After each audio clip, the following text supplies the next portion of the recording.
fully self-automated semi-trucks. All I could say is what could possibly go wrong, but even if nothing does go wrong with them, that's good, well-paying job for hardworking Americans who are now in danger of being displaced. How does that affect the economy? And we are a service-oriented economy increasingly.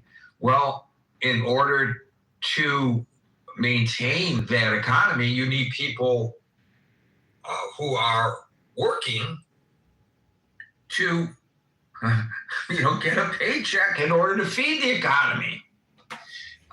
And we are seeing fewer manufacturing jobs, although the president claims he's trying to change all that. He's been trying for some time, including during his first term of office. So why do I jump to the question, should it be illegal for AI to take people's jobs? Isn't that going a little far? Perhaps so. But in China, they have just passed legislation that makes it illegal for AI to take a person's job. That's pretty revolutionary, in my opinion, especially, by the way, in a country that has really fully embraced AI. The president has indicated, I think correctly so, that we are in a race over AI with China. I don't know if that's a race to the top or a race to the bottom. You guys can tell me what you think in the aggregate, which it is. And we know that the Chinese rely heavily on AI to keep tabs on their populace. So it's not like they're abandoning AI at all. They're embracing it and they are expanding it.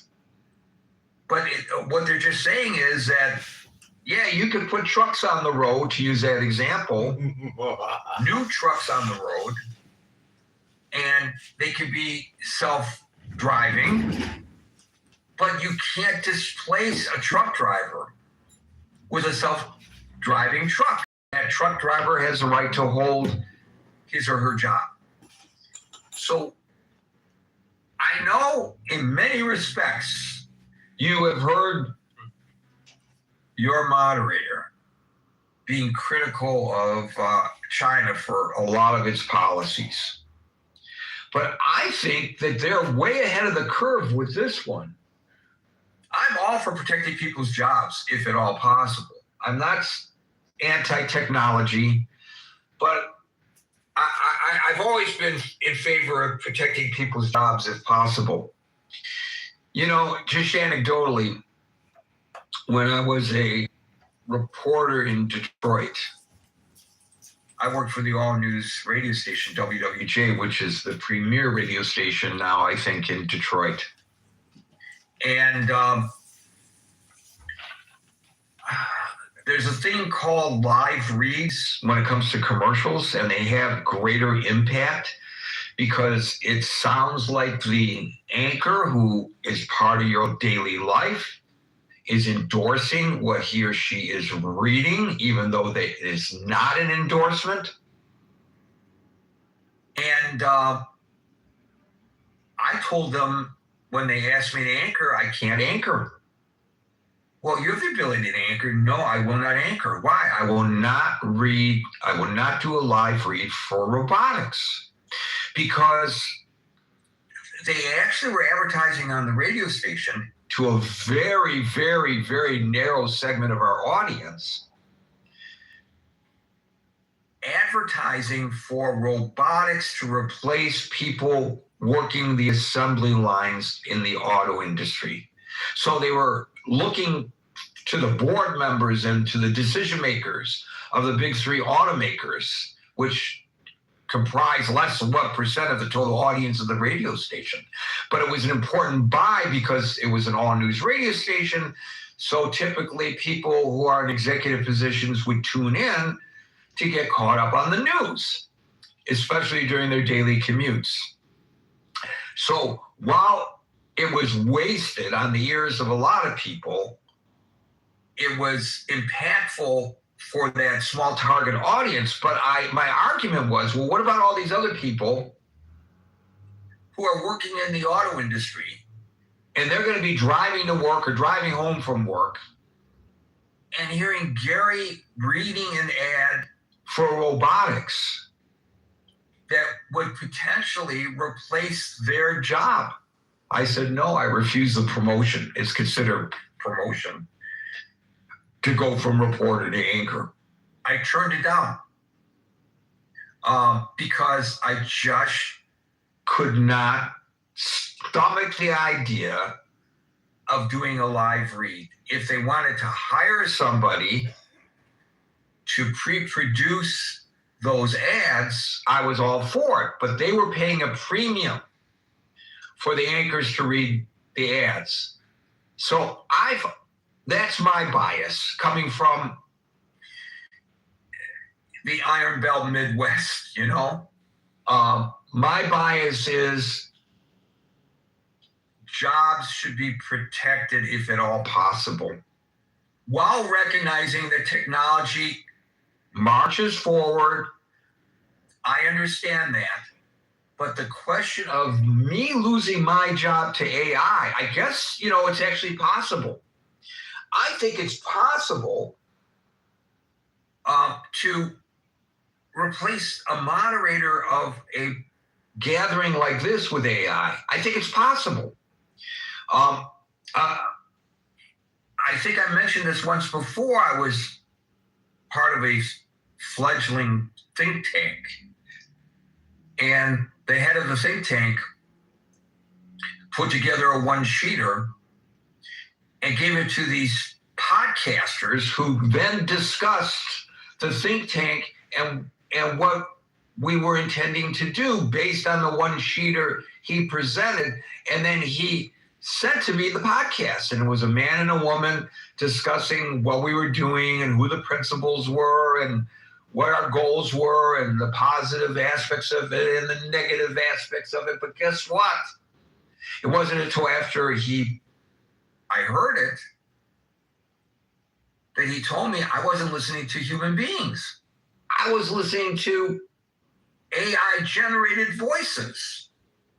And if you stop and think about it right now, you could go to any AI program and you can point and you can say, what are the benefits and the deficits for AI taking people's jobs? Should it be made illegal? And it'll print it out in like 5 seconds with pretty good specificity and well-analyzed arguments for both sides. Well, now all you got to do is program it so that you got two people discussing this in a podcast kind of setting, alternating the paragraphs. Well, yeah, that's true, but blah, blah, blah, that kind of thing. I don't think it's that hard. Well, this isn't a paying job, and I guess it's not the end of the world if I'm replaced here by AI, but I certainly wouldn't want to be replaced at my real paying job by AI, and I don't think many of you would. So with that, I'm going to open it up to you to hear what you have to say about the question, should, as it now is in China, it be illegal for AI to take people's jobs? Marshall, you lost your hat. I'll give it back to you in a second. Scott, followed by Alan. Well, Gary, I mean, look, I think, is it Trumpeter or whatever, the economist that said, I'm getting the name wrong, sure, but the concept of creative destruction, right? I mean, look, how many horse and buggy makers and repairmen lost their jobs with the car? I mean, should we have seen that? I mean, should we have preserved those jobs or not? So this is part of what technological advances do. They're always disruptive. Nobody would think that the car, for all its disruption of things and certain kinds of industries, wasn't a net plus, right? I mean, Scott Galloway is he calls himself an AI optimist, not an AI apocalypticist. That he thinks it'll actually create more jobs. But regardless, the cat's out of the bag, right? And so we're not going to go back, and we're not going to make laws about it not replacing jobs. I don't think. I mean, I think we'd have to have a radical social shift for something like that to happen, right? And I think, I don't think, and I mean, we really could argue, should that happen? Again, creative destruction is always disruptive, but usually, almost inevitably, these sort of advances create widespread gains for us all. So, I mean, even when it's tough to see it in the short run. Second, I just want to go back to Plato's Phaedrus, right? I mean, the Phaedrus is, of course, a dialogue where Socrates, Plato's mouthpiece, tells a story about Thuth and Thamos. Thuth is the Egyptian god of invention, and he goes to Thamos, the king of Egypt, and he says, "Look at this thing I've got writing." And what's that? Thoth? Am I getting it wrong? Thuth? It's not. Thuth. Yes, the god's name is Thoth or Thoth. Thoth. Okay. So Thoth comes and says, "Look, I got writing. It's going to be amazing. It's going to be the greatest thing in the world. It's going to make people smarter. It's going to increase human capacity." And Thamos says, "No, it's not. It's going to weaken memory. It's going to, writing can't answer questions. You lose control of the audience in a way that the live instructor doesn't. People can read things and misread things. It creates false confidence, right?" I remember Tom Gillespie, the president of Princeton Seminary, told an incoming class, "Remember, an ignoramus is somebody somebody that doesn't know something you just read." And Thamos goes on to say that real philosophy is dialogical. I think that's Plato's point. But Plato here is being dialectical himself. I mean, he's not saying writing is all bad, because he can't be saying that, right? Because he's doing it in a written dialogue. But what he's saying is there are always dangers to technological advances. There are always warnings. There are always things that we can be cautious about. But ultimately, despite all of Plato's warnings, we would say writing and reading is a net gain, right? over oral culture, right? It's a huge gain, disruptive as it is, and despite all the sort of critiques and false confidence and pseudo wisdom and things that Plato points out that writing can create, a lot of which can be said exponentially more for AI. All that being said, I think it's going to probably be a net gain, but one that's going to be incredibly disruptive. And it will both benefit us and traumatize us, like many and most major technological advances do. So thanks, Gary. That's my story, and I'm sticking to it. I'm coming to you live once again from Marion Golf Club at the U.S. Amateur, my friends. Take it away. So, Scott, let me frame the question personally for you, if you don't mind. You're a minister. And I know, we've actually discussed it in the past, you and I, that there are people, men and women of the cloth, who have, because of laziness probably, I don't know, have had AI produce their sermons for them. Now, that's not displacing them, but why do I need you at the pulpit? Why don't I just have a computer at the pulpit or a hologram at the pulpit giving me an AI-generated sermon based on this week's reading of the Bible or the Torah or the Quran? Because most congregations are small. That might work. I don't know. That might work in a mega church where most people don't have a connection with the person up front.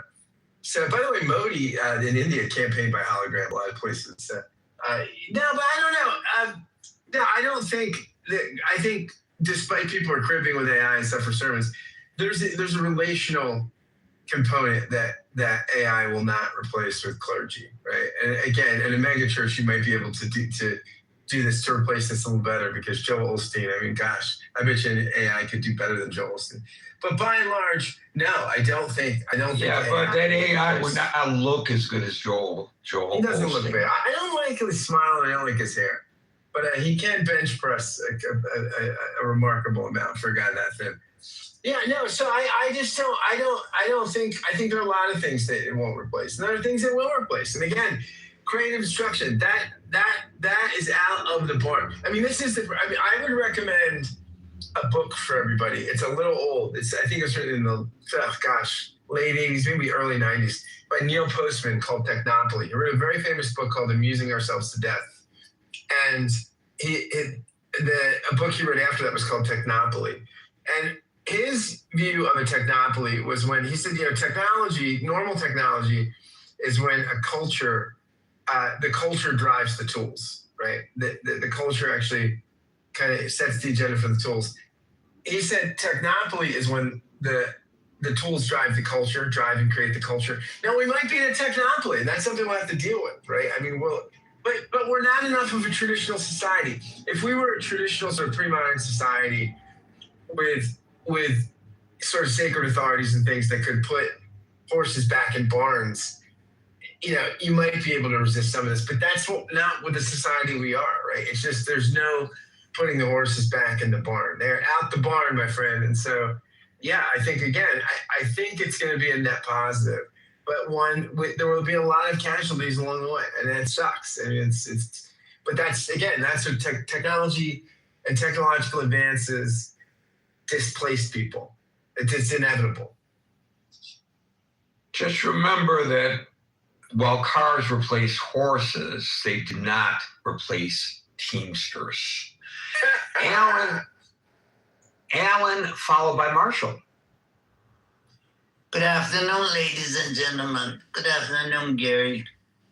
You're not going to be exchanged by anything. You're not the, how do you say it? What is the word? I am unique, but not necessarily everybody's cup of tea. Above that, you are unique plus.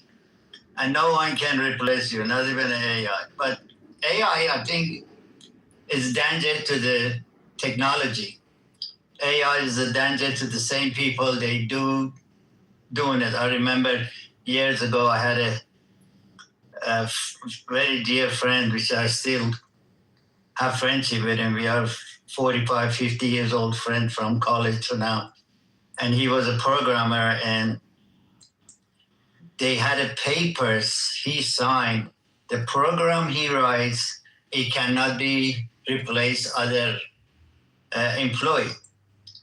That was the deal but that deal went out of the picture long ago. So the only people, I think Indian, they are more than anybody else. Indian from India, they are the more people in danger than life, because they are they are in the high tech. There are certain jobs it cannot be. I don't care how far, the individual sales shop, I don't think it can be replaceable by AI. But Scott is right. This is the life is going. Later you ask someone, how are you? First thing, his finger goes on his phone and it put a question to Google, how the hell I am, and get the answer and they pass it to you. Without that, is lost. So it is what it is. What can we do? Yes, they are, but there are some changes in the past, but didn't replace human. But this thing is they're trying to replace human, and that's nothing new. Humans' value is going out of the picture. If human life doesn't mean anything, and if they stay hungry, they stay hungry. They bang in the chest, the Social Democrat, they bang in them chest, we're going to throw a piece of bread and a glass of water in front of you and you stay sharp and you have no right to say anything. That's what this life is going through. Look at how much right you lost in the last 20, 30 years, gradually, step by step. Now we got to the point of they taking a big giant and human, they cannot do anything. But I'm glad it's the end of my life. I'm glad I had a good run. I'm glad AI comes in and ain't not going to affect my life. I'm pretty much set. And hopefully these guys stop dragging his feet up. But I understand the gentleman tried to buy my shop. He is facing the same obstacle every one of us. he wants to transfer some of his assets from, retirement, but they obstacle after obstacle. I do understand. But if it does, I'm set for life, Gary. I ain't worried about AI or a me I or an NI or any kind of I. I'm done. Back to you. Hopefully, Alan, I was laughing when you said, you have to go to Google to ask, how are you? And I know that was supposed to be a joke, but in actual fact, now with ChatGPT, you can sync your ChatGPT with your Apple Health application, which is monitoring your health. And so actually you can go to ChatGPT now and say, how am I? And get an answer. So there you go. That's exactly what my point is. I mean, having an ear and eye on your cell phone, this is not new. I practiced it, I tested it many times. Me and a friend sitting here, and deliberately we talk about some product. Guess what? In the 5 minutes, our cell phone get bombarded with the email. Our text is all bombarded with the email about that particular. Right. And they claim that they're not listening. Oh, they're not listening, but we get it. Try doing this if you don't have a cat. Periodically say around your phone, kitty litter, and see if you get advertising for pests. Thanks, Alan. Marshall, followed by Agent.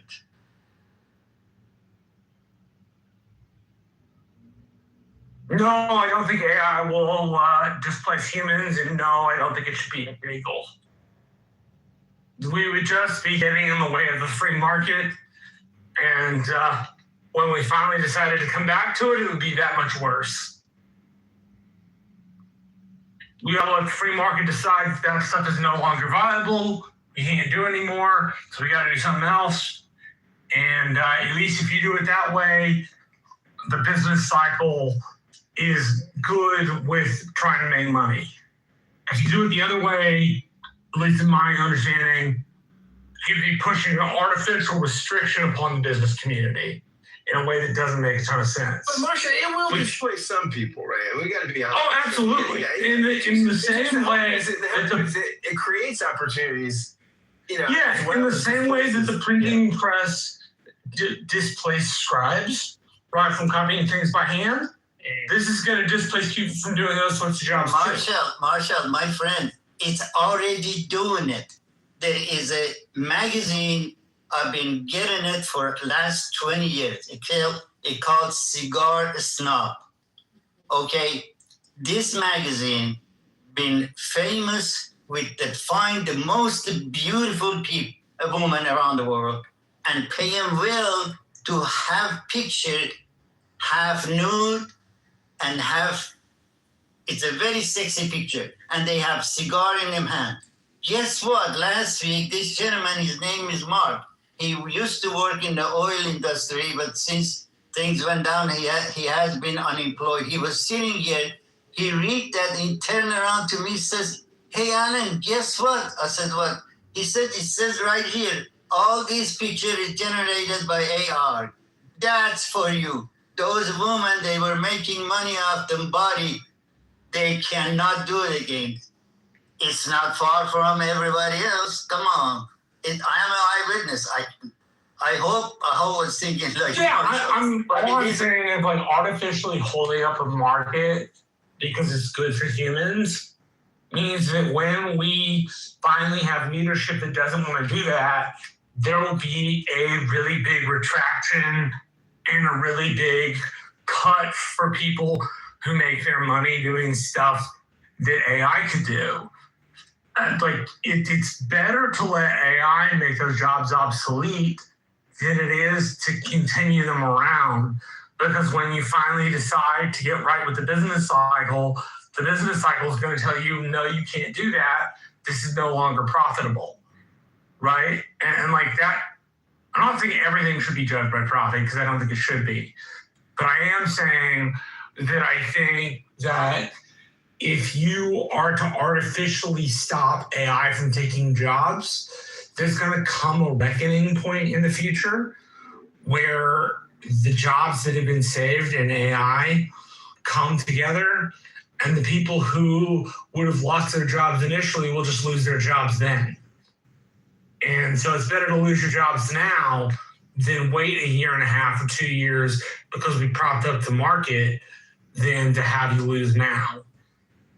I'm not saying there should be some sort of a universal basic income, because I don't think the United States can afford that at all. I think if you cut most of the social programs, you can make a try at it, but you'd have to cut most of the social programs. But I think if you outlaw AI from taking these jobs, then when you get somebody in power who wants to go by the business market, all of those jobs are going to be trashed anyway. So you might as well cave to the market and find something else to do than wait for protectionism and the market to collapse on you 20 years later. The problem is people who are, not everybody's retrainable, and they're not necessarily jobs to retrain them for. And if you're a professional model, to use Alan's example, you make your money off of your photogenic abilities, and you have no other skills. Now what do? I think it puts people in a bad position. And so I think it does too. I'm not sure what to do other than what I suggested. I don't think you can afford protectionism when somebody's going to come along and make the market do what it needs to do, and all those people will lose their jobs then versus now. Better to do it now and cave with the market than artificially inflate it and have to wait till later. And it could be a lot more disruptive, in particular for people who pin their making a living in their families based on those sorts of jobs. I am at the very, very, very, very edge of my knowledge on economics. So if people disagree with me, please tell me.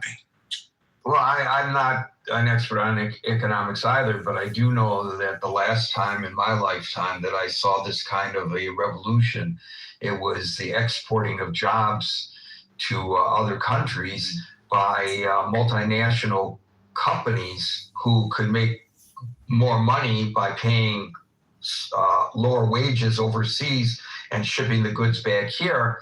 And this is exactly the pressure point that plummeted Donald Trump into his first presidency.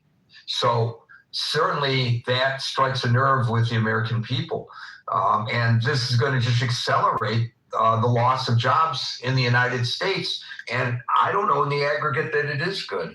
Maybe it is. Maybe it creates enough jobs to counterbalance all that. I don't know. That I don't know the answer to. Agent followed by Linda. Well, Gary, I have a master's degree in economics, but I would not use that as some authority that I know of what I'm talking about in economics at all, or especially when it comes to AI and everything. I can tell you I'm very close to. I work with AI for many hours each day now.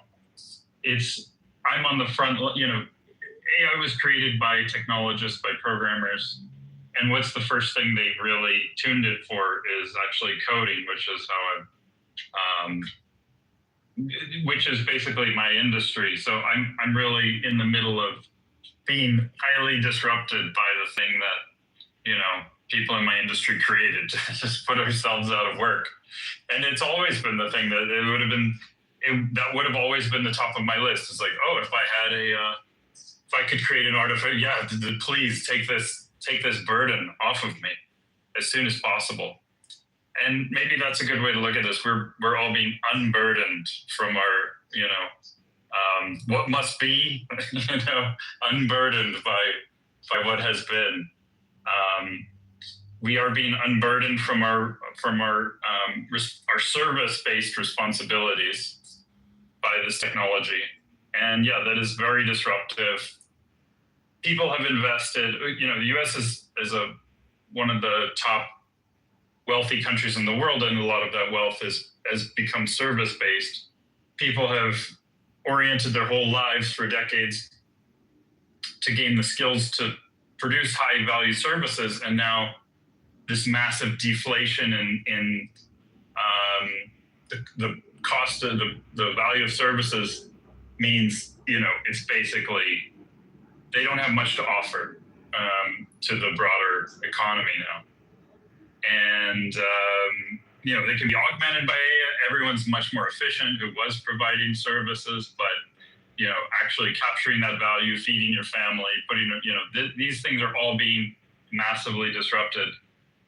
So, you can zoom out a little. Elon Musk, he's now rebranded. I mean, he's clearly very into AI. He's building the largest chip manufacturing plant in the world right now. He's investing tens of billions in that, the TerraFab in Texas. He has created two of the biggest AI companies, and one of which he still owns, XAI, part of SpaceX. Anyway, he says that it's going to make all forms of human economics irrelevant going forward. And he's rebranded, for instance, Tesla to the mission or the purpose is sustainable abundance. He thinks the solution or the direction that everything's heading for is not just universal basic income. That's very passé now. That was possible with just our old service-based economy. Hello? He's talking about universal high income. Can you still hear me? Yeah, somebody's mic got stuck open. Oh, sorry.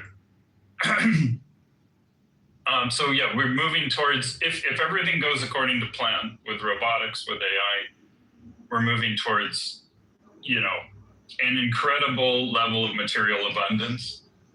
But still, yeah, what the average person's need or their ability to contribute scarce, valuable things to the rest of, the economy is going to be pretty much wiped out. So either we give people some kind of ownership stake or we give them some kind of handout stake or whatever, but we are going to have to upend all of what we have been used to for how people exchange, how people create value or capture value, and feed themselves and so forth. That's all going away. Is the direction this is heading. This is very scary for people. This is just, and temporarily, this will put a squeeze on a lot of people, as it is doing to me. But it's going to a much better place. I think people need to be confident about that. I'll just zoom back into what sparked this, the Chinese. This is obviously a short-term solution. They're all in on AI. They're all in on robotics. But it's a way it's just a convenient, China's good at practical ways of dealing with problems. And rather than in the next year or two, or have to deal with rather than force the government to deal with the redrafting of the social contract and the economic system and all the unemployment, they're kind of putting a Band-Aid on it by creating this law, which is to say, yes, please, everyone go all in on AI, but you, the companies, you're stuck with it. If you're used to paying an employee, you're stuck with it. It's your problem to sort these people out, and it's your opportunity to find something productive to do with them. You're not going to make them a ward of the state yet. Please deal with them for a bit longer. I don't think this is a sustainable, this is not I hear what you're saying. There are good arguments to make for saving jobs and whatever. But it also adds a lot of inefficiencies. If you look at Europe, even if you look at a lot of unionized companies, my uncle used to work for GM in Detroit, and he would talk about the job pool. And it's there was all this resistance to bringing in robots to replace jobs and be more efficient. Because then they were with the union rules, they're forced to just have people sit in a room and get full salaries, and they just sit. That was their job, to come and sit in the room and get their paycheck indefinitely. because they couldn't be fired according to the union. That's basically, China's just done that on a national scale. It's not a long-term solution to the issue, but it is a very difficult problem. Like, people need meaning in their lives. A lot of people derive meaning from the work they're doing and from the structure. They get socialization from that. They get all kinds of things. So it's a tough problem. I don't think that's like the solution, Gary. I think this is a Band-Aid that China's chosen. I wouldn't advocate for it, but I think we do need to, and it gets to an existential level. Like, I think religiosity, I think like the people who attend church regularly and so forth, or people who have children, they are going to get through this much more easily, I think, having real purpose and meaning, because it really is going to challenge that for a lot of people. But anyway, I'll wrap it up there. I appreciate you have. Thank you, Agent. We'll go to Linda, followed by David. Hi, Gary. That's hilarious that if you got an AI mod, just don't replace Marshall or Scott because they're funny.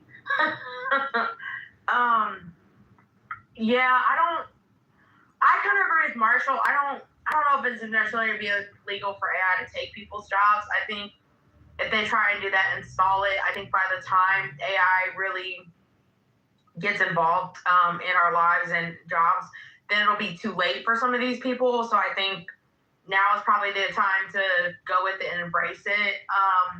I use AI at my job, like probably for about 30% of the work that I do. A lot of times I'm a HR recruiter. However, I can also empathize with people that lost their jobs to AI because recruiters are losing their jobs to AI. They're using AI recruiters to contact, applicants and candidates and do all the sourcing. I think at Amazon, HR is all AI. Yeah, exactly. If I want to get hired at Amazon, I'm interviewed by an AI. I don't know how it works. If I have a grievance or a problem, I go to, it's an AI model that resolves my problem. You're not needed. You're not needed. Absolutely. And then before I worked in HR, I was a financial analyst, and that's been replaced by AI as well. So I don't know. I'm not sure. Like, I'm thinking about like at the pace at which jobs are being lost to AI and the pace at which jobs are being created. I don't know if that pace matches up. And I feel bad for that 13.7% of jobs that were lost because those people really did lose their jobs.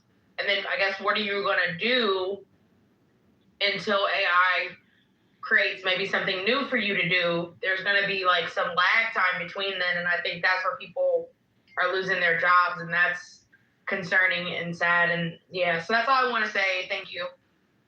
Thank you, Linda. We'll go to David, followed by Ching. So, the first thing I started thinking about is if you go back to the 80s, right? Like the late 20th century, if you went to like a corporate office somewhere, they had people who were receptionists, they had secretaries for the different executives or for different people. They had people who were working in the mailroom, right? They had all these kind of different things. And you go to any corporate building, today you can still see remnants of what that mailroom is. Remember, you used to have, and this is way before my time, obviously, but they used to have the people that used to, way back in the 50s and 60s, transfer phone calls from one line to the other with those little, you sit in Mad Men in those little rooms. They did all that.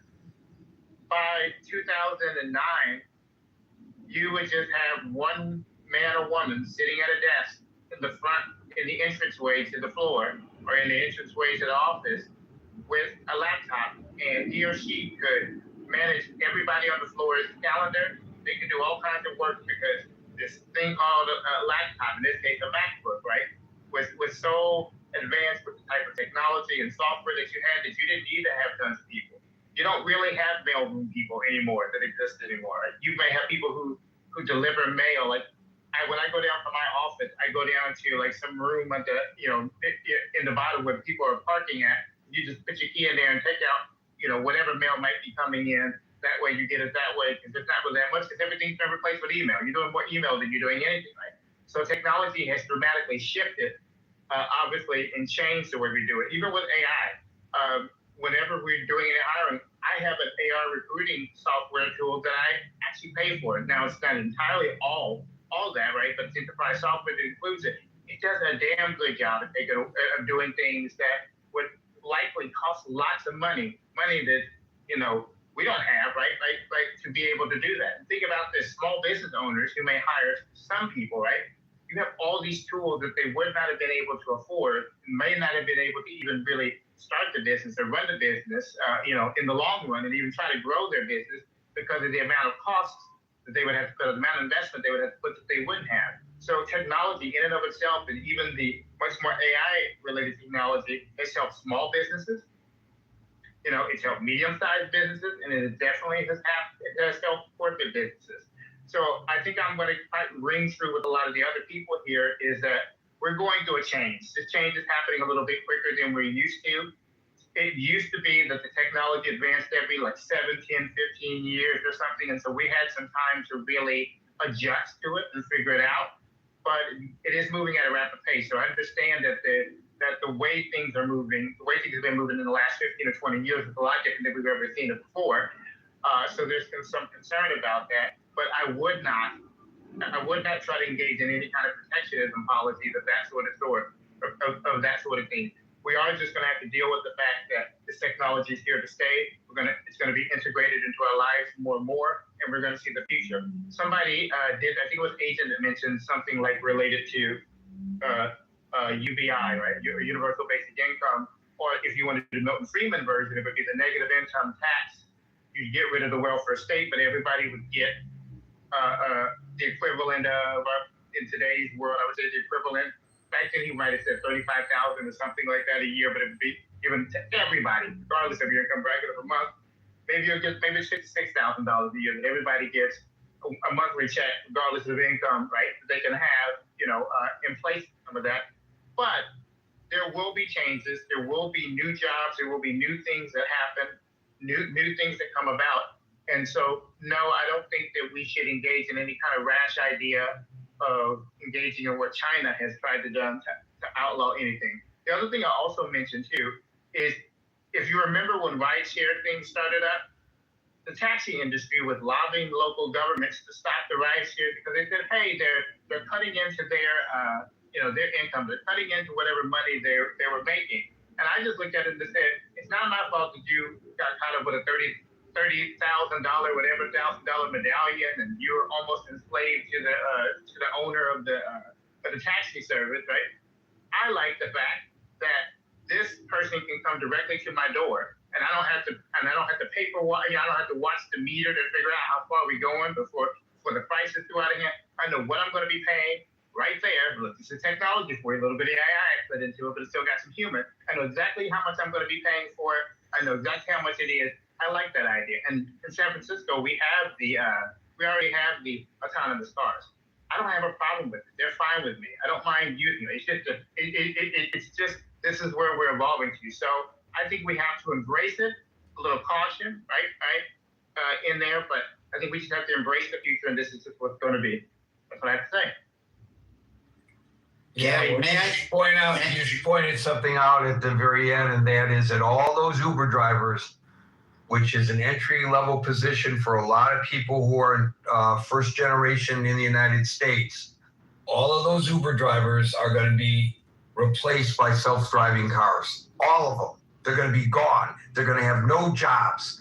And I don't know, maybe that's good for the economy. I think these AI jobs are probably good for the companies because the companies have greater efficiency.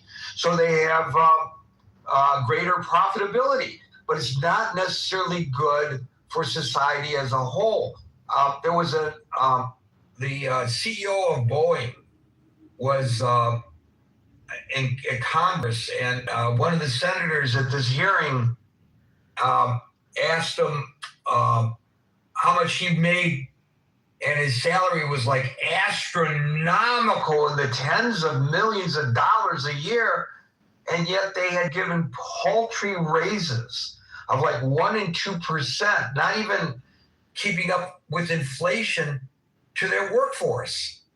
And so the senator, I think it was Senator Hawley, says to the CEO of Boeing, I certainly hope that you're going to give your workers sufficient raises now that we've had this hearing? And he said, yes, we will work on that. Whether they do or they don't, I don't know.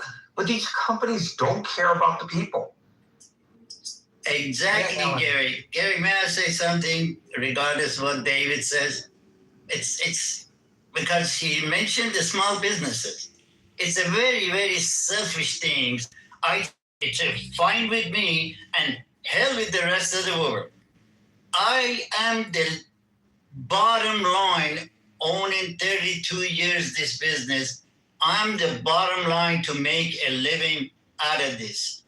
Look at how many people they make money out of me. This gentleman says, small businesses, okay, I go after the AI.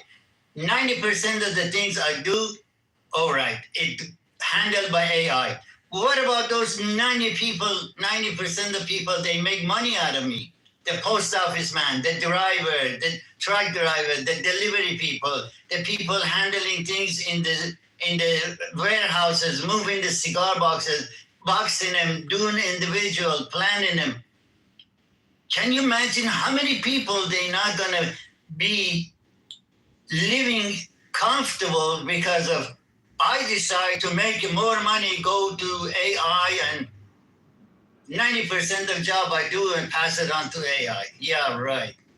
A small business is a change. The point is, if all these people start losing their jobs, and I think people are losing their jobs, in the aggregate, I don't see how that's good for the economy. It's good for the big businesses. Exactly. But I don't see where it's good for the economy. So like this whole Amazon, I love Amazon. You know, I order it today and I get it tomorrow. But those people aren't getting paid a lot, and it's all being done robotically in the distribution centers, the fulfillment centers, as they're called today. So your example of the people, pulling the boxes off the warehouse shelves, that's gone already. That's all done robotically. And so I understand technology marches forward. I'm not saying it ought not to, but I'm just suggesting there's going to be probably a tipping point where in the aggregate, people won't have the money to purchase your cigars. They won't have the money to purchase your cigars. So if I am a customer of yours for 32 years and now I can't afford to buy your cigars, then you can't afford to order the cigars from the companies that cut costs through AI. Because AI forced me as your customer to cut back because I lost my job to AI. That's, very specific, anecdotal explanation of how I think it works. Thank you, Alan. We'll go to Ching, followed by King. Hey, Gary, I'm in a kind of noisy situation, so let me know if it's too much. Yeah, I was just thinking certain things. Overall, your question, first let me answer, is should it be integrated for AI to be, for instance? I don't know, is the government have the control? I'm not sure. Certainly, certain jobs can never be replaced at all, right? In this, what is that? Related to what I do. Yeah. Well, I'm having a little trouble hearing you. Oh, okay. But I will say something I want to throw at you. You're a musician. You're an extremely accomplished. I don't mean to embarrass you, but you're a very, very extremely accomplished musician, as is your son. Mm-hmm. Now we can replicate what you and he do with the violin with AI. No. Why do we need Ching to play the music for me? I mean, so what does that do to the humanity of it all? Because that's what music and art is. It's humanities. What does it do to the humanity of it all? I forgot the exact number. Somebody can look it up. The percentage of the musical postings on Spotify that were produced by AI. I know a friend. I got a friend. He's got a band in California. And it was always his dream. I knew him when he was young. He was, a hippy dippy kind of guy way back in the day, long hair in the 60s. And he's still got long hair except where he's lost it. And he finally got a band. And he sent me a link and I went, whoa, Franklin's got a band. This is great. And so I started looking up the band. Guess what? I will tell you this much. They're not performing. I can't buy a ticket to hear them play at a club or at a concert because it doesn't exist. And it's not that he didn't produce the sound of music. It's just that there are no musicians involved. So, and by the way, Ching, Yes. if I replace you, not to take away from your ability, and your son with AI, there will be no warbling. There'll be no broken strings. There'll be no broken bows. There will be no missed notes. There will be no riffing. There will be no extemporaneous, as is done often with jazz and the blues. None of that. Gone. Because it'll be exactly the same every time it's performed because the human element is gone. So the classical music and performance or pursuit is slightly different from pop music. Because pop music is possible to produce by AI. Oh, I can't hear you. I can't hear you. I can't hear you, Chink. Is it very noisy? Is it very noisy? Is it noisy? It's like you're in and out, in and out, in and out, and I don't know why. Oh, you know what? I'm in the restaurant. That's why. So, trying to go to the bathroom. So I can tell see. Anyway. Well, then we can hear the flush of the toilets. That would be really good. No, I'm not correctly. Hold on 1 second, okay? Why don't you talk about yourself? Give me like 30 seconds. Let me go to King and I'll come right back to you, Ching. King, and then back to Ching. Gary, can I please ask you where I'm at in the queue? Gary, do you want to respond to him? No, go ahead and I'll get back to her. I want to give her a chance to get to a quiet spot. Yeah, so I'm going to do a hard. Could you open up the chat? So we speak one at a time here, and I'd be happy when it's your turn. I'll be happy to explain to you how we operate the room. But if you go to the top, there's a chat there for you to use. Go ahead, King. Yeah, so I'm gonna pump the brakes for us a little bit. Like Agent, I am a software engineer. I work with this technology. I don't have a problem with being an early adopter of new technology and new tools. I just feel like people only have the most superficial understanding of what this is going to cost. If take the human beings out of it, which I guess all of us want to do, right? Like the human beings don't matter. Our jobs don't matter. Only thing that matters is efficiency. But the resource consumptions of the infrastructure that drives this technology is anything but efficient. So there are other factors that should be considered when we talk about innovation. We have to still talk about responsibility. And I think that is something that China is doing this is not happening in the United States. And I'm sure that has a lot to do with the fact that, that even their billionaires are bound by their system, right? They're in check. There's so many poison pills. Like I'm the more and more I learn about the economics of the technology, the infrastructure, and the more and more I hear the leaders of these innovations talk about it, the less I feel good about it. There are poison pills all over, whether that means that your 401k funds are being exposed to very high risk investments to fund these data centers and the build out of the infrastructure of this architecture, or the fact that a lot of private equity firms have bought life insurance company to use them as private credit to fund a lot of these data centers.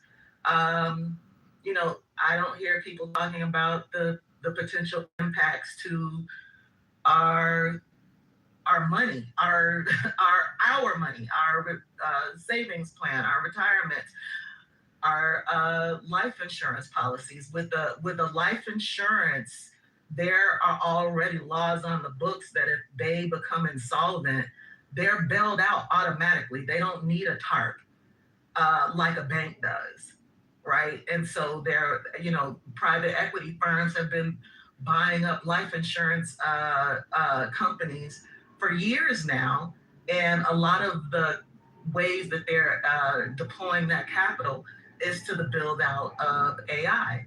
Like I'm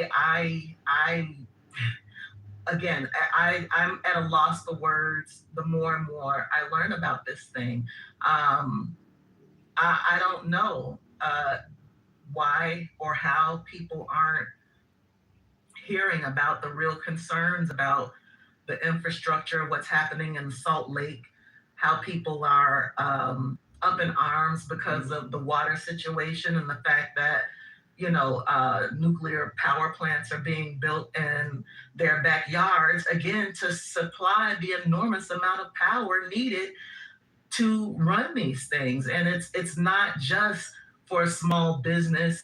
AGI is like, it's a whole nother concept.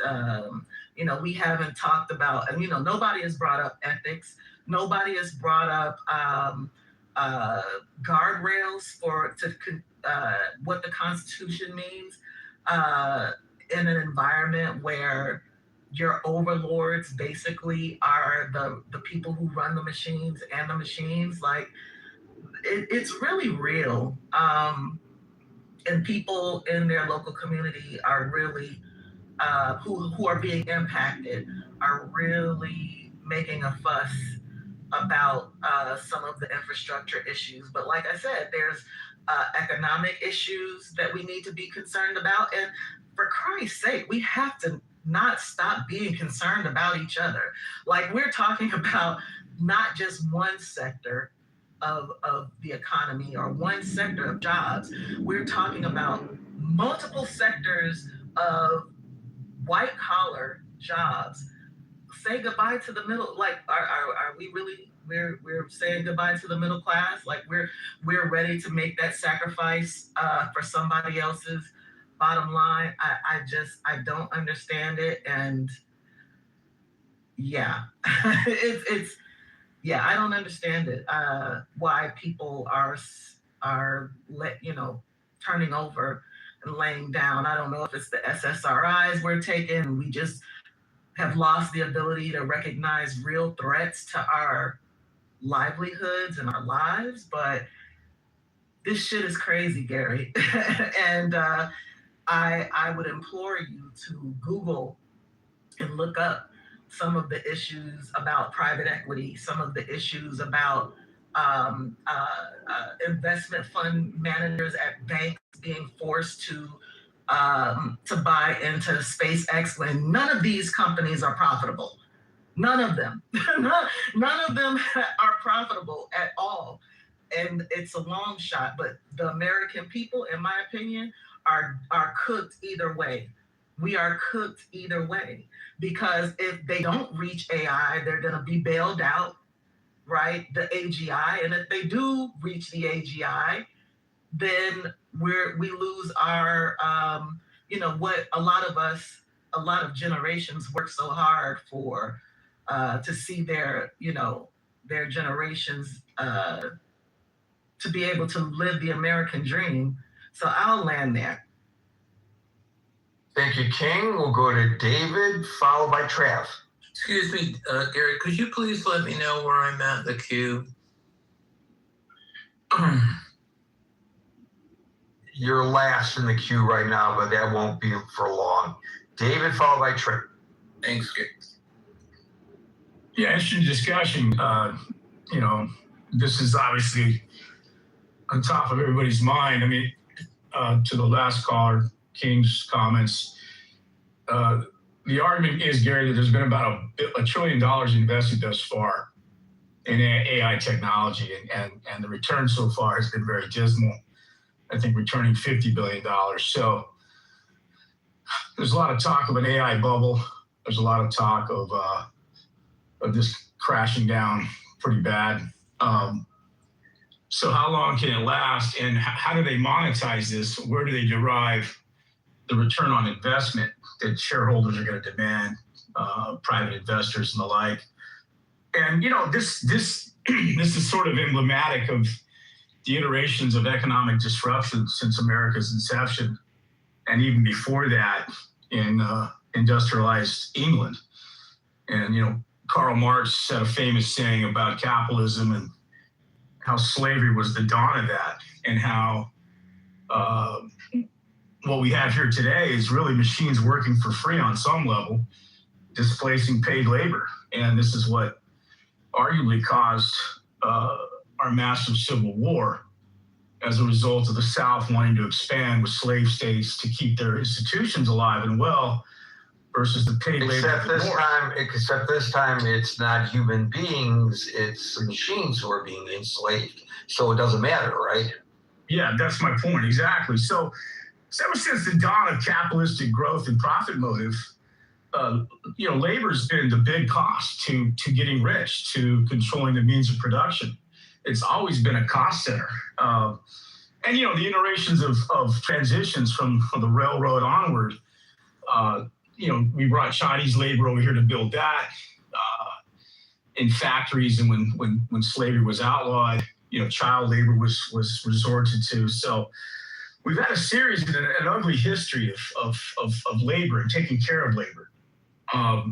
This is a very slick form of displacing labor under the guise and ruse of technological innovation that is ever marching forward, and it never needs to stop or sleep or take a breather and look at what it's doing to society. I mean, we have 330 million Americans who've enjoyed, at least most of us, a certain modicum standard of living that the rest of the world has envied, rivaled only by those more socially democratic economies in Europe.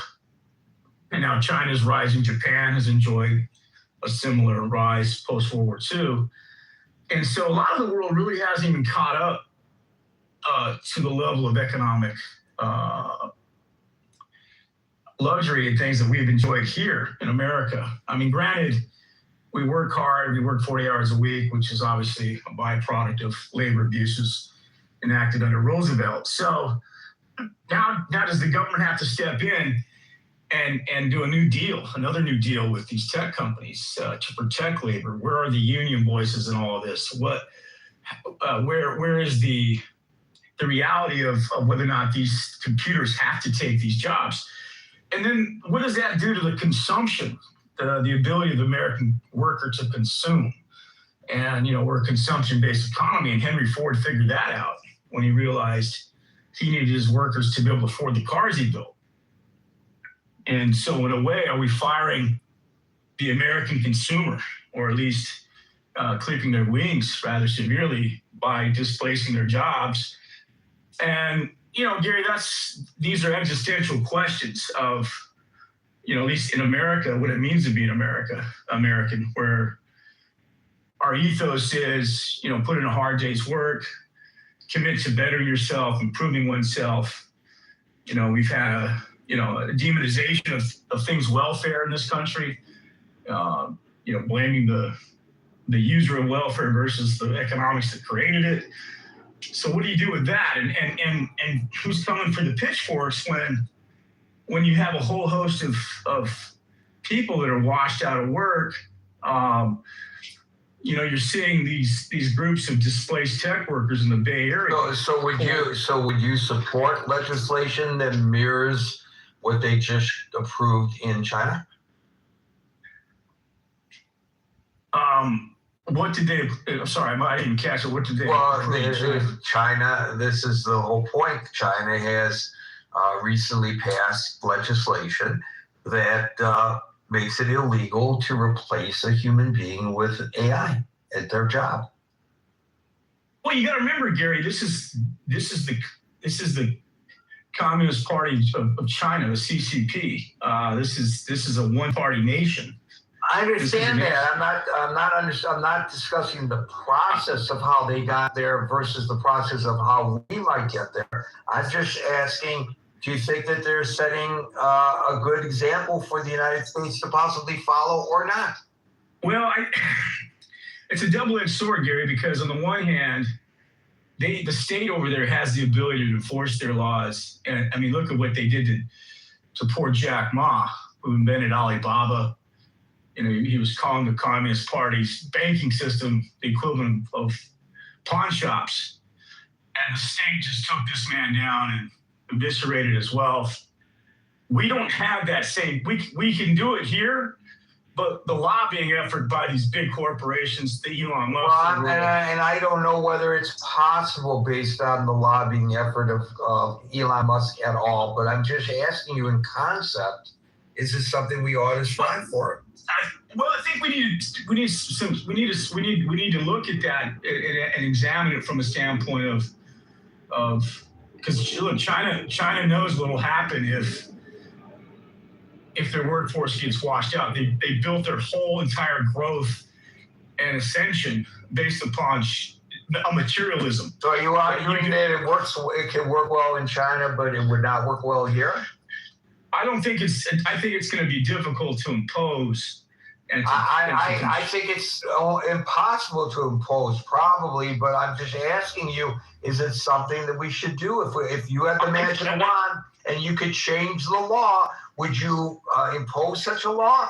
If you were the next president of the United States, you wanted to bypass Congress, as is now the new norm, and write an executive order that would say that no AI can replace a human being at his or her job. Would you do it?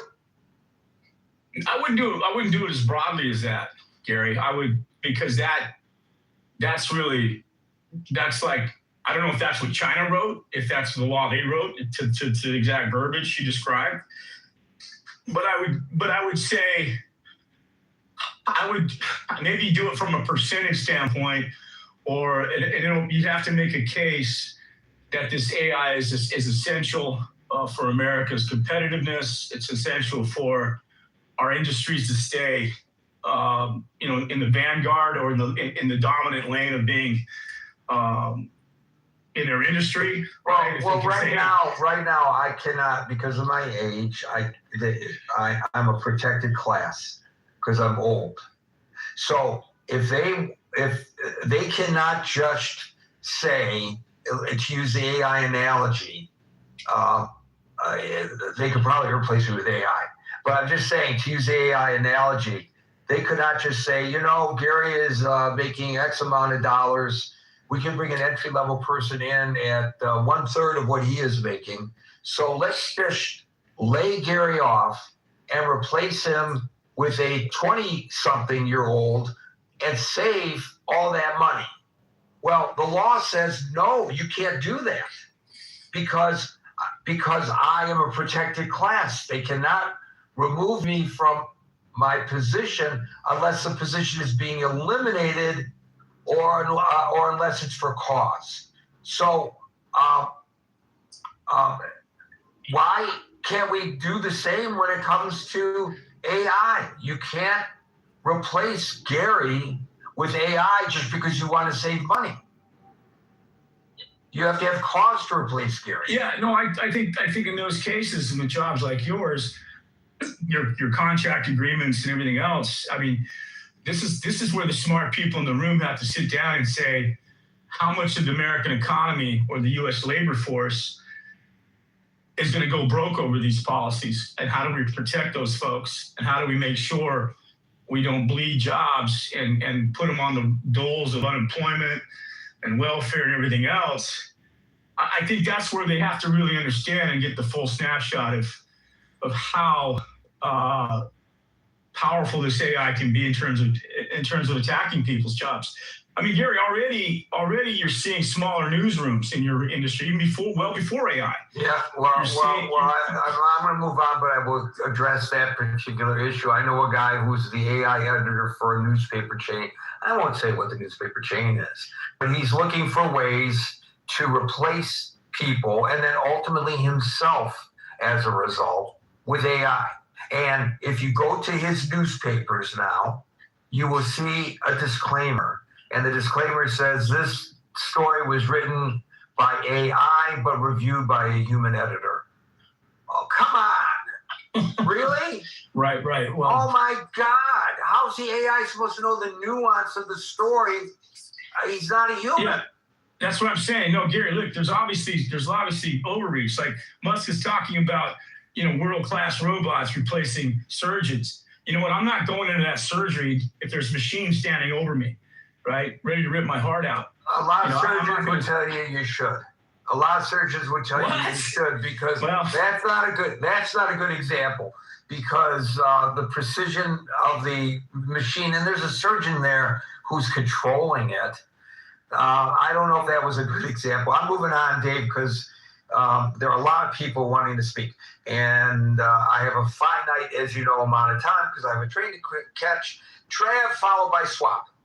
Yeah, that was actually a perfect lead into something I wanted to touch on. I do think people's tone on AI will change a lot when hopefully, in the health sector, we see a lot of these diseases that people and their loved ones are suffering from start to be cured or much more treatable due to AI's insane ability to scan at this point, images, charts, all kinds of data. Right. I'll give you an example. A friend of mine, his wife went to, there was a lump on a breast. And they went to, of all places, Memorial Sloan Kettering. And they did a biopsy, and they said it was benign. And but they said that there's an AI procedure, but it's not covered by insurance. If you want to pay out of pocket, the AI can do a better dive in analyzing the sample than lab technicians can. And these are people of wealth, so it was a no-brainer. And they shipped the sample to the AI center. I don't know exactly how it works. And guess what? She had cancerous cells. And so for sure, they saved her breast and possibly her life because it was missed by the human being. So in a case like that, I'm not saying that human beings should be replaced, but they can be augmented by AI. I'm not opposed to AI, to use your example and my previous example. But to totally replace somebody with AI, that's a completely different situation. I mean, somebody has to make human decisions sometimes when it comes to things. The AI is not going to know every possible anomaly to what it's been programmed to understand, I guess, is what I'm suggesting. Yep. Yeah, that is a great example. And to speak to what you just said, I do think another concern of mine over any type of legislation like that is I don't know how you would close all the loopholes. I don't know how China's dealing with this, but a lot of things that people consider as AI since the AI boom are really just automation, and automation's been around forever. Like, for example, you have a customer service representative or someone at a restaurant replaced by a robot or a screen you use. That's just pure automation. That's an actual programmed algorithm. Now AI can make it smarter to where you could ask a question that wasn't programmed to answer. Instead of just, yeah, I'll take a large fry, you could say, how much money would I save if I got this instead, or whatever. It can actually think on its own.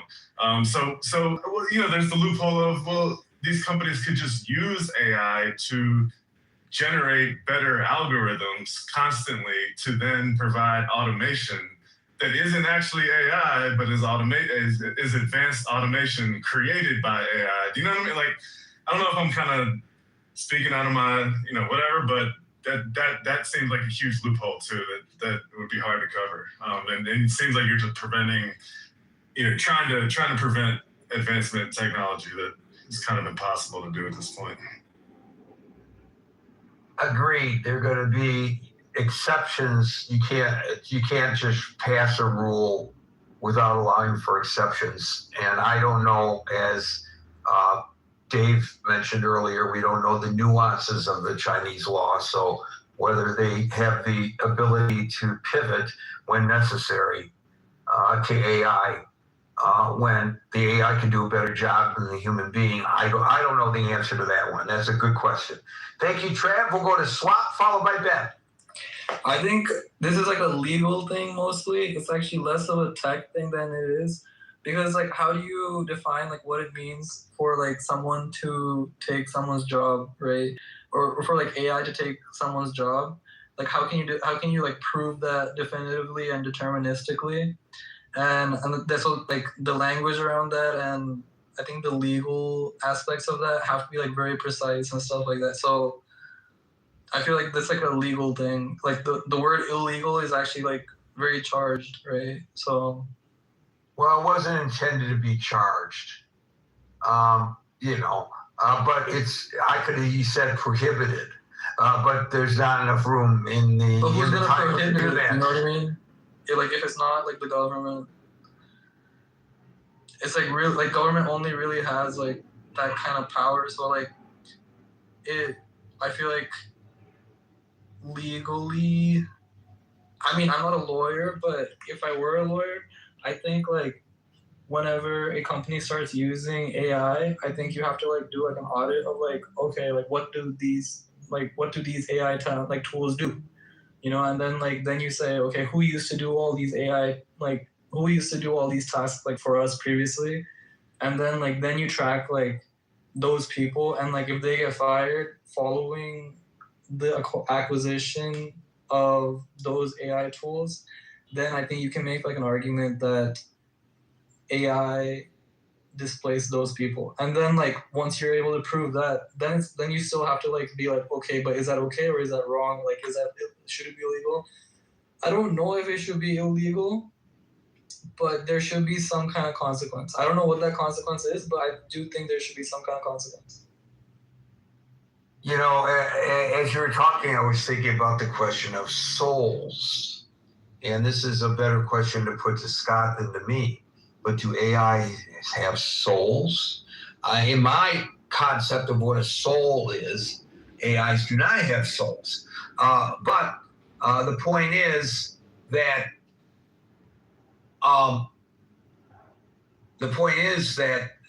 there's a question of ethics as well. Not many companies do this any longer, I'm afraid, but some companies still have a board or a person who's in charge of looking at the ethical ramifications of decisions by the company, and at least recommend to the executives what ought or ought not to be done based on the question of ethics. An AI can't make those kinds of judgments. And I don't know if it could be evolved to the point where it can make such judgments, whether I would feel comfortable with an AI making such judgments. Interesting concepts. Thank you, Swap. We'll go to Ben, followed by Hinif. Gary, you mentioned ethics. You mentioned souls. It's very interesting. Even though this sounds like a philosophical discussion, but I think it has practical utilities in our daily lives.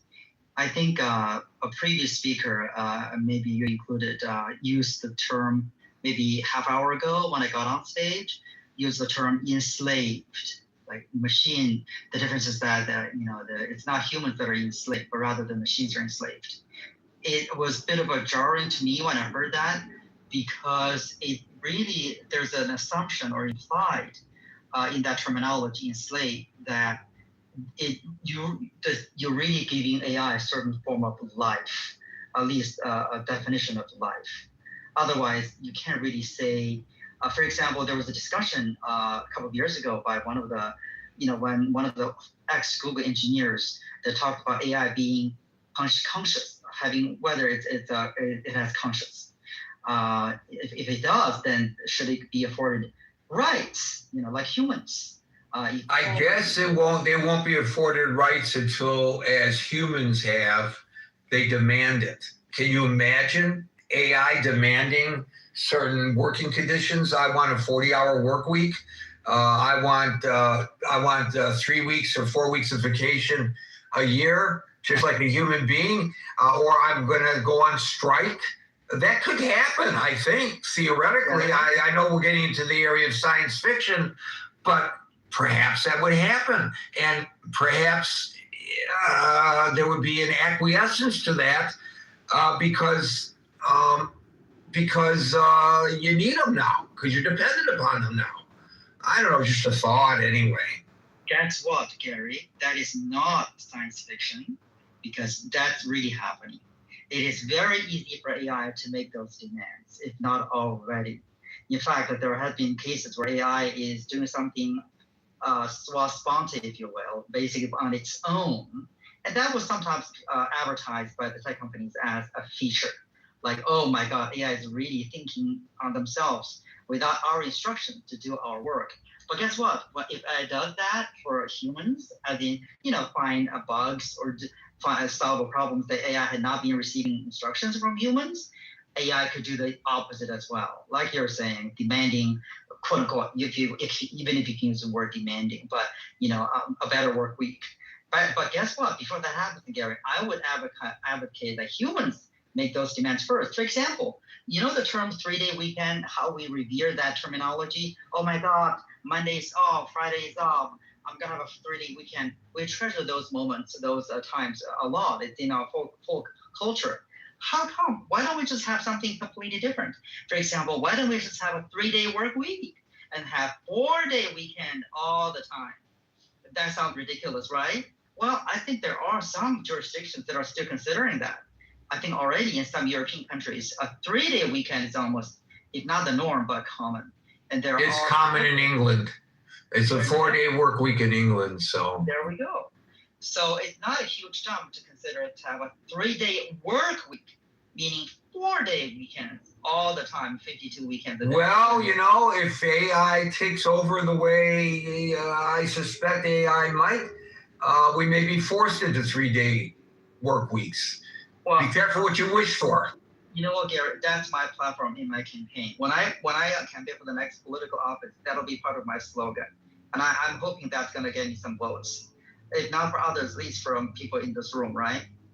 Or at least from you, Gary. I told you a long time ago I would vote for you if you promised me free bus service and free food or cheap food. But by the way, I don't know if this is true or not, but I've seen all the memes that says, I don't need a voter ID to vote in New York City, but I need a voter ID to buy from the city-run reduced price, not a voter ID, but an ID to purchase from one of those stores that Mamdani is opening up in each of the boroughs. So I mean, at least we got our priorities. We don't want to show ID that may suppress the vote, but in order to get food, you have to have ID. And it makes perfect sense. So back to the topic of this room, shall it be illegal for AI? I think it's a classic, it's a great debate topic, but it's a classic answer to this question, which is that it depends on what is AI and what are the jobs that we're targeting. Like the previous speaker mentioned, if it's automation, that's been happening for a couple hundred years. In my profession, there used to be a profession called a typist. Like these individuals did nothing but typing the transcription recordings of the senior partners that recorded like fine letter, because those senior lawyers did not know how to type. So there was a job literally just listening to the audio tape and then type out in paper letters from a typewriter. Nowadays, then computer. So those jobs are gone. right? Most lawyers are actually, most people can type themselves. Or same thing as making reservations on the internet. That's a job, right? Travel agency, those were jobs up until not that old. I'm not young, but I'm not that old. But nowadays, making reservations, making ticket purchases, those agency jobs. I wish they were still around because I'm trying to book a flight right now and with connections and different destinations, and my mind is ready to blow up. And when my aunt, may she rest in peace, when she was alive, obviously, and when she was younger, in the workforce, she was a travel agent, and I would just call her and I'd say, Aunt Roz, I got to go here. Can you find me the best deal for this? And, and she always did. And she knew all the ins and the outs. You don't know the ins and the outs of all the nuances of all this stuff.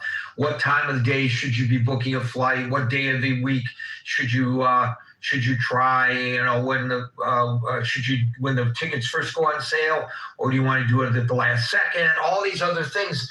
Those people knew the answer to all of that. Now you're not going to get any help from the AI on that.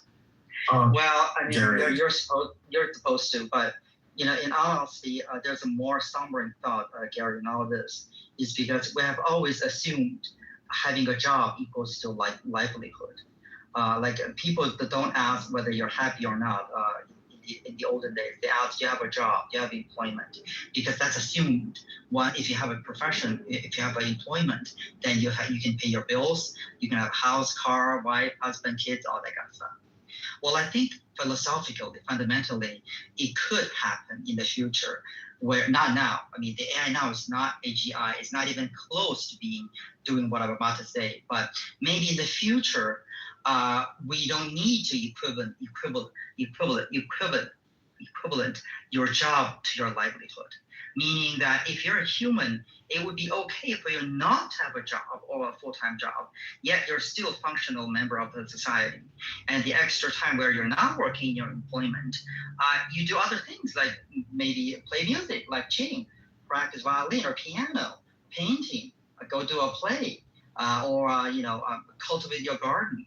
Yet you're still able to support yourself because the productivity that is brought up by a AI technology or robotics are able to afford us, dinners, lunches, a roof over our head, transportation, blah, blah, blah. I think when that day comes, I think AI and humans are going to have a lot easier equilibrium, if you will, that we're not going to yell that AI is taking our jobs because taking our job is not a bad thing. Taking our jobs, but can still leave us. It's a good thing if you still have money in your pocket, Ben. But if you don't have money in your pocket, it ain't such a good thing. Thank you, Ben. We'll go to Hannah, followed by David. Hannah. Hannah was so anxious to get on the microphone, and now he's AI took him away. I guess so. David, followed by Ed. Thank you. I'm in a really noisy place. I'm going to walk out of it. I'm glad you mentioned the medical part at the end because it makes you seem more aware of what AI can do than what you said at the beginning. Coming from Detroit, they've signed their death warrant. Elon Musk needed to build cars. The first people he went to was Detroit. They've been doing it for 100 years. And he walked into their plant and they hadn't modernized anything in the last 30 to 40 years. And he knew walking out of there that he had to build his own production lines. No, that's not true. That's absolutely true. It's in his book. Not true. That's not true. There was a complete makeover of the auto industry long before Elon Musk walked into any plant in Detroit or in Dearborn, Michigan. A complete makeover. It went from Henry Ford's concept of the Dearborn assembly plant, where it was all soup to nuts at one location, where every part of that automobile was manufactured on site, to just-in-time deliveries, a supply, and minimalized assembly lines, it was not manufacturing any longer. It was assembling that was going on. There was a massive change. And when that change took place, they found ways of instilling robotics that replaced people. And it's a completely different automobile industry today than it was when I was a young man. And that was long before Elon Musk came up with his dream of his electric or self-motivated cars, long before. Well, Gary, I'm not going to argue with you. I'd like one day for you to walk through one of his plants and walk through what you see. I'm not suggesting that his plants are far more modernized than what the big three can offer, but I am saying that it was not as antiquish a visit. It wasn't like going to an automobile museum. It was modernized. I'll give you that. The workforce had been trimmed way down. I could look at the number of people. They used to do 4 shifts at a plant. The Model A plant in Highland Park, Michigan, didn't have 3 shifts. It had 4 shifts. There were people coming and going all hours of the day and night, 24 hours a day, because of the overlapping shifts. And that was no longer the case by the time Elon Musk, I'm not saying he's not a visionary, but long before that, it had been modernized and trimmed down to a lean, mean fighting machine. That's great. But the unions are fighting that, right? And like someone else said, actually not. They actually did this in concert. That changed as well. The tension between the industry and the unions changed when they realized, both of them, it's like going to war. When you strike, is like going to war. Both sides lose. Yeah. Look what's going on right now in Iran. We're losing. Iran is losing. The president is right. Iran is losing. Iran is right. The United States is losing. They're both right. Nobody wins in a war. I've learned that much in your room, yes. Right. So what they did decades ago, they did this joint venture where there would be signs at all the union halls and all the plants. It would have the logo of the company and the UAW logo, and the slogan was unity, not unity. There was another word they used, is job one. But that's basically what they were saying, that working together is job one. And they did. And instead of there being this great antipathy and tension between the union and the employer, there was an era of cooperation. Now, whether that's good or bad, trade unionists might argue bad. But for the industry, it was a good thing.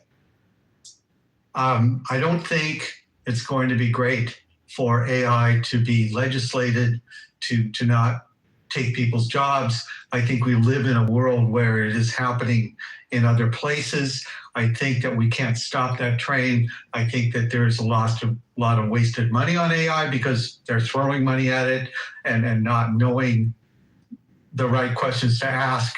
I think the CEO of Uber, who will have self-driving cars, said that they spent their entire budget on $900 million on AI in the first quarter of this year, and they don't have much to show for it. So there's a lot of waste in corporations that way. You were right. In medicine, there are therapists right now that if they're not recording your therapy session and running it through AI, they can be sued for malpractice. And AI is catching things that they missed and words you use that would indicate other issues that you have.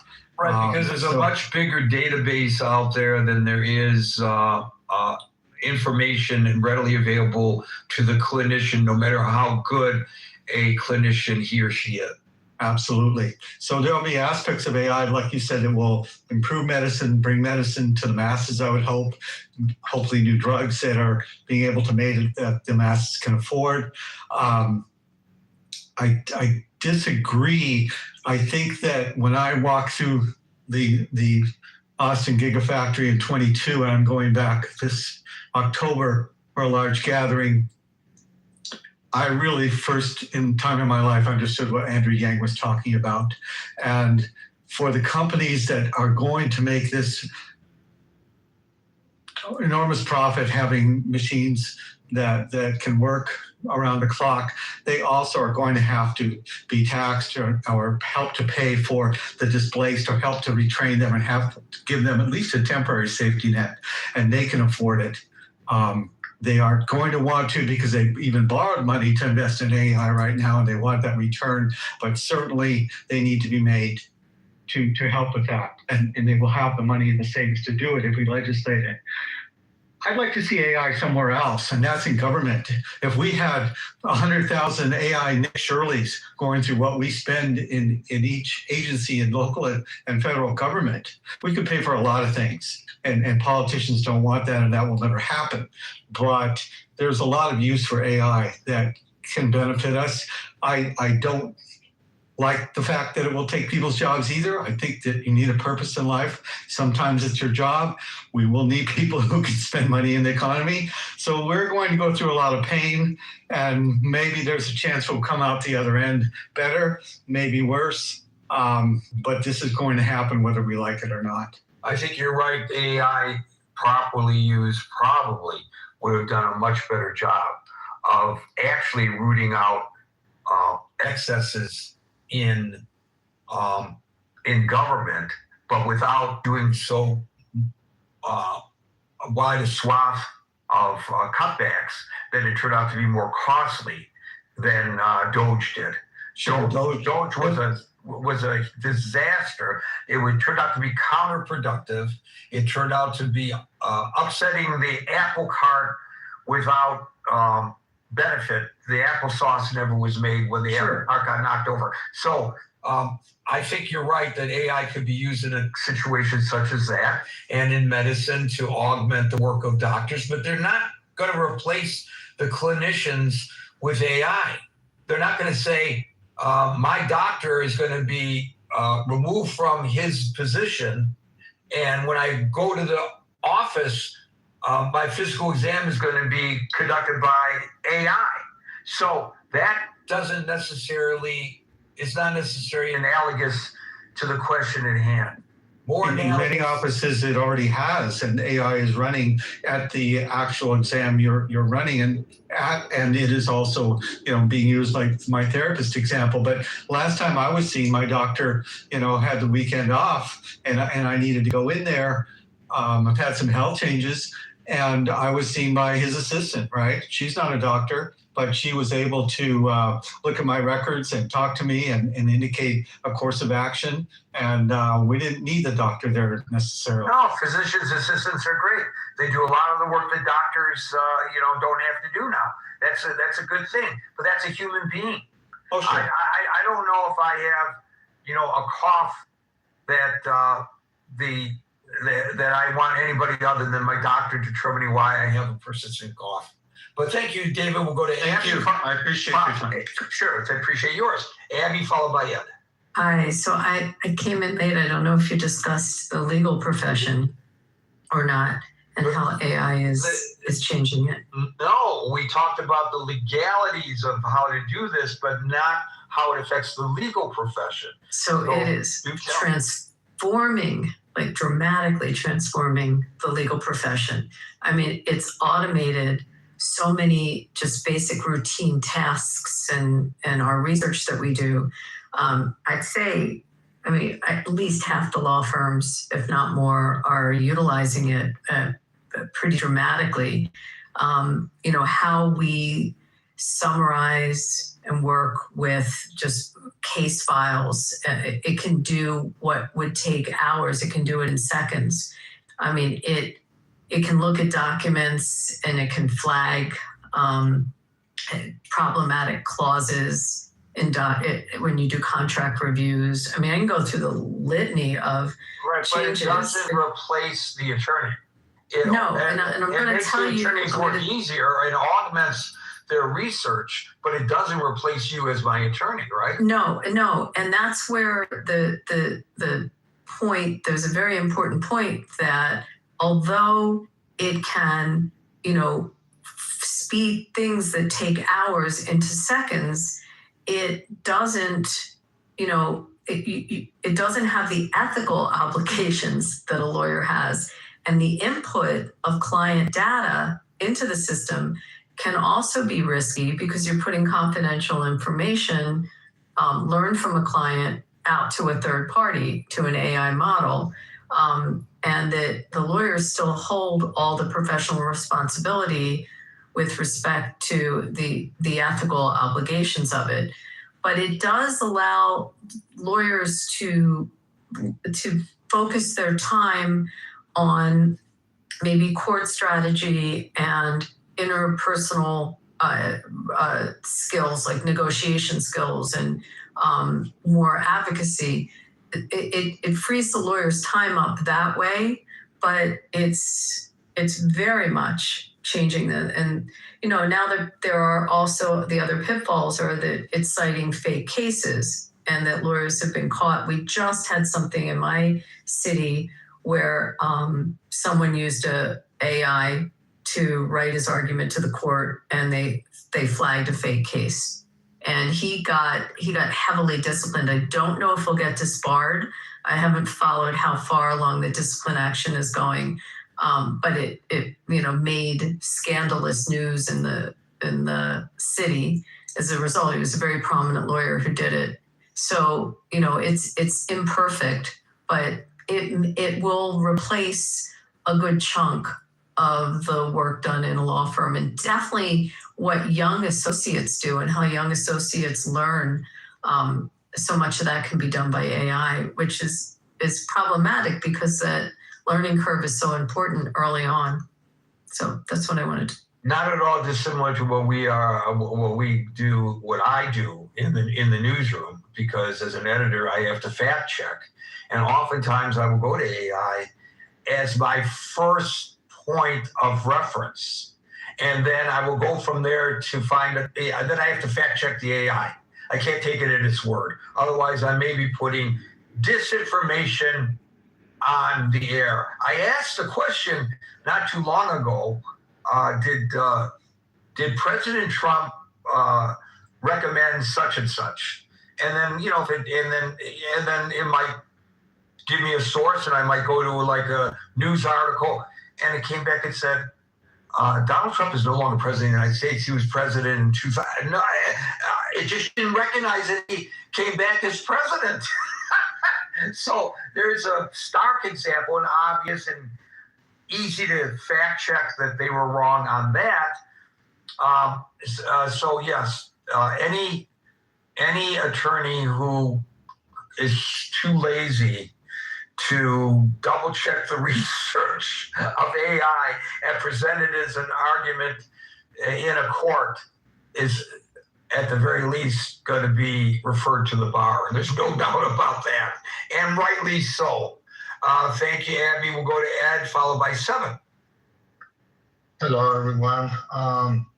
Well, I think AI, if we keep it as a tool, will be great because we can accomplish a lot of stuff. But when it comes to replace people from their job, that's really a messed up situation. And I don't think people that is behind this is thinking straight about the possibilities of human self-destruction, because if the machines won't go after, like in a Terminator scenario, people with no job will lose purpose probably.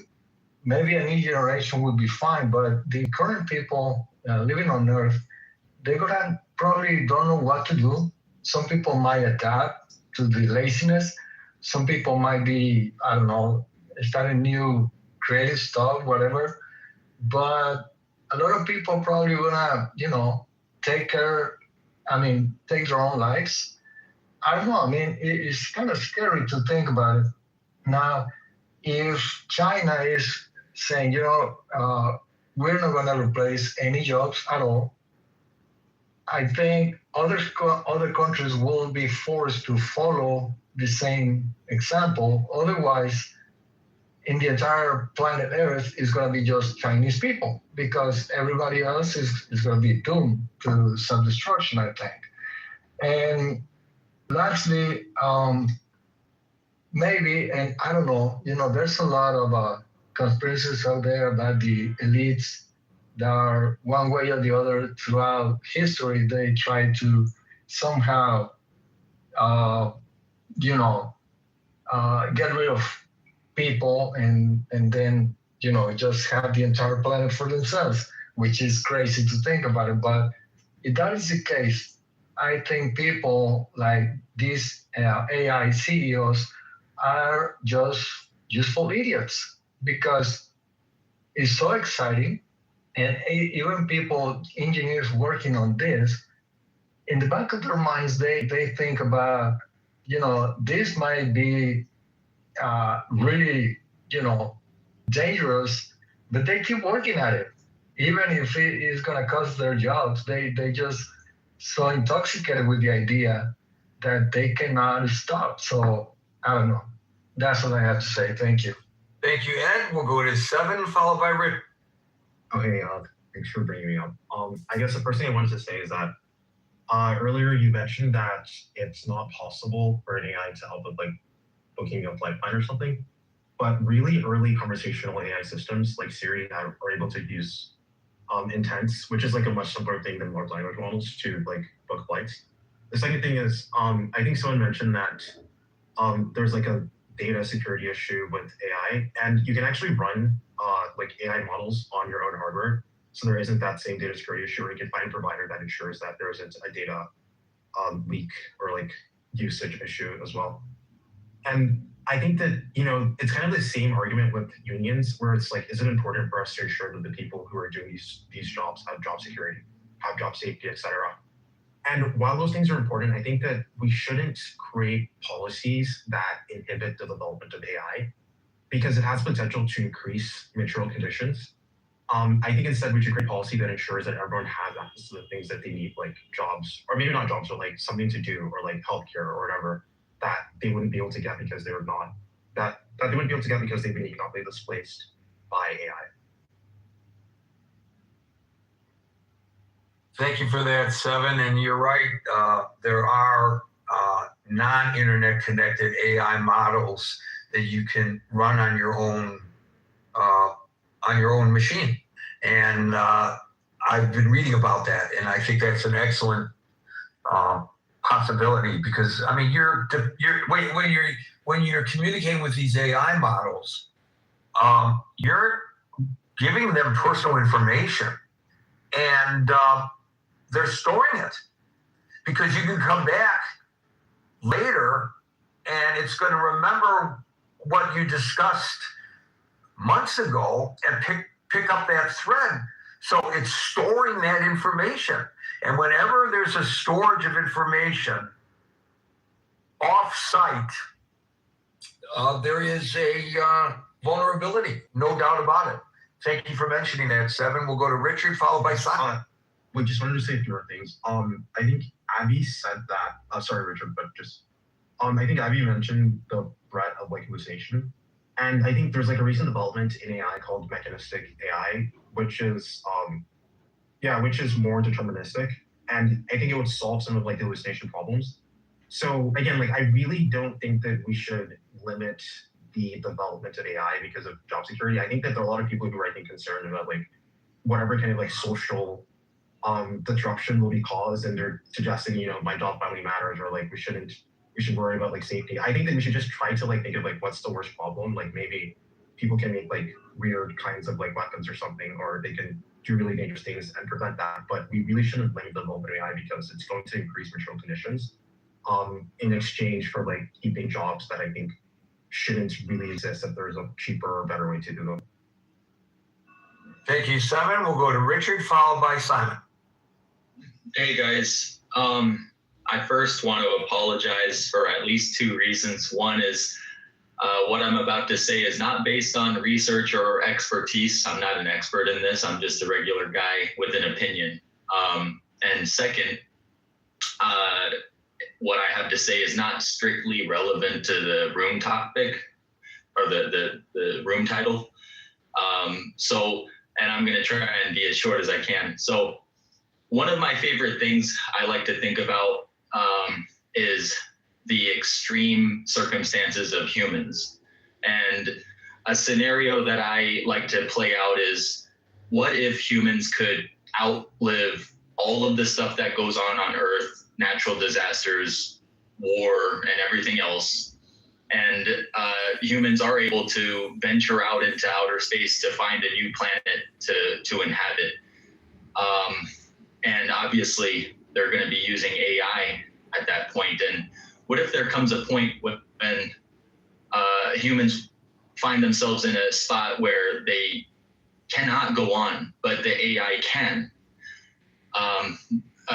Almost philosophical question I pose. I really like asking others and see what they say is, would you find that to be still a success for humanity? Like, is that something that humans could say is an achievement and can be proud of? So I think the yes. basic question to your philosophical question, the question to your question is the definition of humanity. Because humanity implies or is explicitly referring to, and then this gets back to the question I asked earlier about, can AI have souls? And it sounds kind of like an absurd question, but an AI is not a human being. It doesn't have a soul, correct? So at the point that progress continues absent the input of humans, you might phrase that question by saying, well, is this a good thing or a bad thing? But I don't think humanity plays a part in it if you understand the definition of the term. Yeah, my personal opinion is, if there comes a point where humans, for whatever reason, cannot continue to survive, but AI can, it's better than nothing. AI and